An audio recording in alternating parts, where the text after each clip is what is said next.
Greetings, hot water users. One take, what could I hear? Following up on replacing the thermal cutoff fuse from our Dometic hot water heater, which was deemed to be faulty, as in our last video. So this is what came from Amazon. Go to Amazon, you go get yourself a thermal cutoff fuse for an RV water heater. It looks just like this. They send you, you can get them in 2, 4 packs, 6 packs, whatever pack, right? I got 2 packs, so this is what it looks like. One of these, right? They were also kind enough to send me an extra wire like this. Now you notice the end of that, right? It's a female, yeah. And then you got the male here, yeah.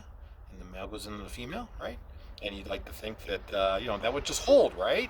And everything would be good. Well, kind of not really. So you put them together like that, right?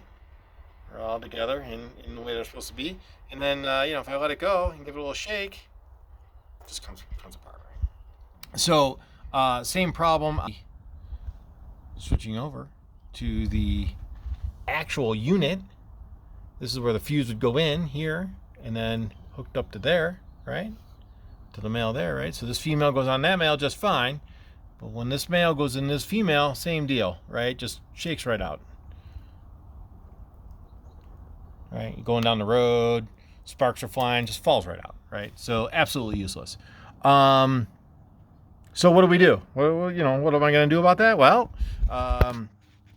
the only part that was the problem in the old one was the fuse. So it's that bad boy right there, right? And then you got this hard metal here and here, goes in these crimped on ends, right? So I took the old one and I cut out the fuse out of the middle. So this is the factory end and the factory end. Here, I cut out the fuse in the other one of these, left a lot of lead, and I cut it here and cut it there.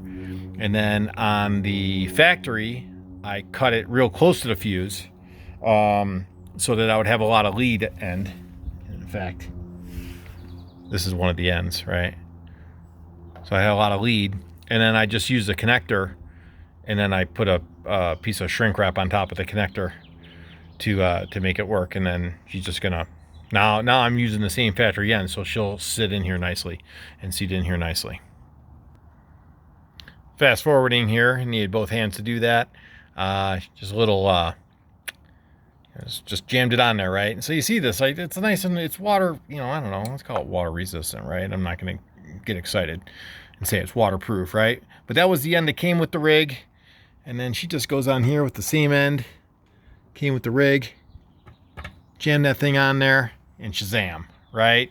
I'm connected, and I don't know, you want to try the hot water heater, see if it works? Let's get a walk. Do a little walking. We'll back out here. Try not to make everybody too dizzy. Walk over here. Check this out. Pop into the rig here. Whip on the hot water heater.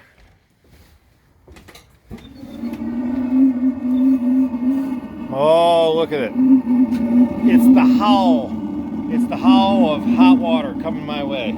I hope this is helpful. So for when you guys are replacing that fuse, buy the fuse, but just know that probably isn't going to work. You're going to be splicing. Not a big deal. Thanks.